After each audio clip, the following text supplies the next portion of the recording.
Hai, kita kepanasan melihat unggahan teman di sosial media. Misalnya nih teman beli sepatu, kita juga pengen beli sepatu biar bisa ikutan posting. Karena ada penemuan menarik, setengah dari generasi milenial yang sudah bekerja, rupanya nggak punya tabungan sama sekali. Nah, My Sister tadi kan akan mengulas, saya akan tanya langsung. My Sister, benar nggak sih makin eksis, orang makin miskin? Ya, pas sekali seperti yang Anda sebutkan tadi, nyatanya banyak sekali nih orang-orang yang tampaknya ingin sekali eksis.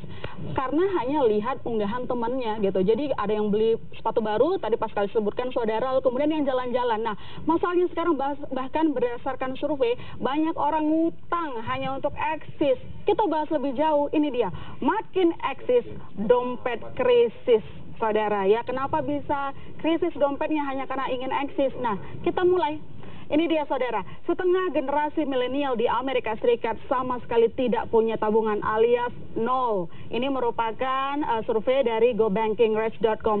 Apa yang membuat mereka tidak punya tabungan? Pertama, FOMO. Ya, FOMO itu biasanya cemas saudara. Cemas dibilang tidak update, cemas dibilang tidak gaul, cemas, pokoknya cemas, maunya terkini aja gitu. Apa yang teman unggah biasanya produk-produk ya atau barang mahal. Nah, karena temennya punya, maka akhirnya milenial pun ikut-ikutan. Kenapa saya sebut-sebut milenial? Karena berdasarkan survei, milenial lah yang jadi korban yang haus sekali akan eksistensi, yang ujung-ujungnya membuat mereka krisis keuangannya. Kita ulas lebih jauh. Nah, ini dia saudara, apa hubungan sosial media sama kondisi keuangan? Boros karena sosial media ini merupakan data dari Allianz dan Data Varo terhadap 3.000 orang. 57% milenial ini mengeluarkan uang terlalu boros saudara. Kenapa? Biasanya katanya mereka tertekan ya, tertekan akan fenomena sosial. Bagaimana teman-teman mereka habis liburan beli produk-produk baru ya, ini yang membuat akhirnya generasi milenial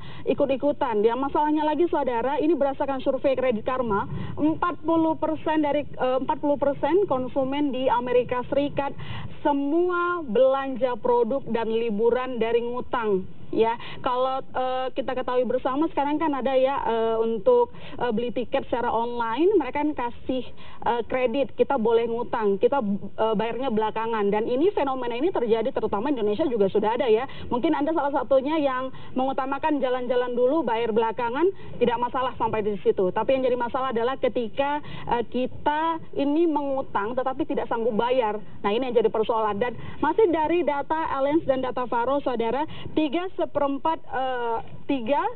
generasi milenial membeli produknya ini, membeli produk dari media sosial, dan 3/4 ini generasi milenial ini justru merasa bahwa gampang tertipu begitu melihat unggahan teman-temannya terlihat begitu bahagia, akhirnya mereka ikut-ikutan. Padahal yang tadi kita kembali ke data 40% konsumen di Amerika Serikat berdasarkan Kredit Karma, mereka ngutang, justru pamer tapi ngutang. Nah, ini yang nggak diperhatikan. 3/4 dari konsumennya justru menganggap apa yang terlihat di media sosial itu nyata gitu, beneran. Jadi mereka ini memang bahagia hidupnya, padahal lagi-lagi kita nggak tahu. Lalu kemudian saudara, 3/4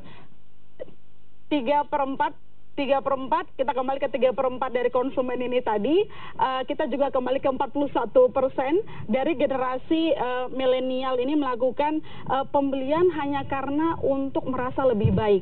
Jadi mereka memutuskan pembelian bukan karena butuh, tetapi mereka beli karena merasa lebih baik seperti itu. Dan lebih dari 53% dari generasi milenial ini pun membelikan produk-produk atau jalan-jalan tadi bukan dari keinginan pribadi ya, tapi bukan keinginan sih, lebih tepatnya bukan karena kebutuhan, tapi lebih tepatnya karena mereka melihat apa yang diunggah oleh teman-temannya. Jadi mereka sekali lagi liburan, beli barang-barang itu hanya karena melihat kondisi di media sosial. Dan yang menarik saudara, sebenarnya tidak hanya milenial tampaknya yang tidak mau ketinggalan zaman alias FOMO, yang punya kecemasan tadi ya. Ternyata baby boomers juga ada, meski kecil 7%. Mereka juga tidak mau dibilang tidak up to date. 7% nih generasi baby boomers, dan 28%-nya ada generasi X, dan 8% lainnya. Nah, sekali lagi saudara, kalau kita bahas ini biasanya mereka dari hasil survei terhadap 3.000 orang ini, 27% di antaranya ini memang tidak bisa menolak ajakan teman. Ya, jadi teman yang ngajak apa, akhirnya ikut-ikutan belanja atau jalan-jalan ke luar negeri, berwisata lah seperti itu. Dan yang mirisnya, lebih dari 39% itu ikut-ikutan. Tadi kembali lagi ke masalah apa yang terjadi di media sosial. Orang lain jalan-jalan, dia pun ujung-ujungnya jalan-jalan. Melihat feed orang bagus, maunya ikut-ikutan bagus juga gitu. Nah, apa yang membuat sosial media ini sangat berpengaruh terhadap kehidupan kita? Saya juga milenial ya saudara ya.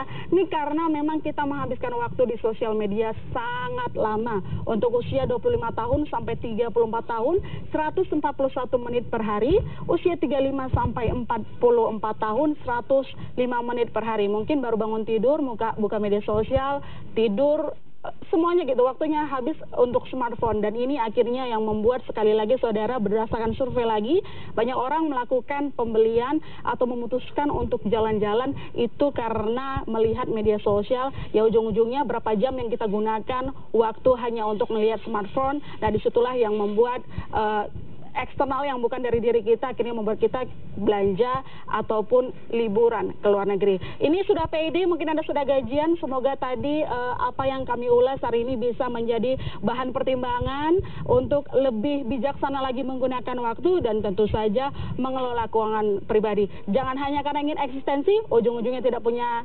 tabungan, ya lagi-lagi krisis membayangi. Kembali ke Anda, Paskalis.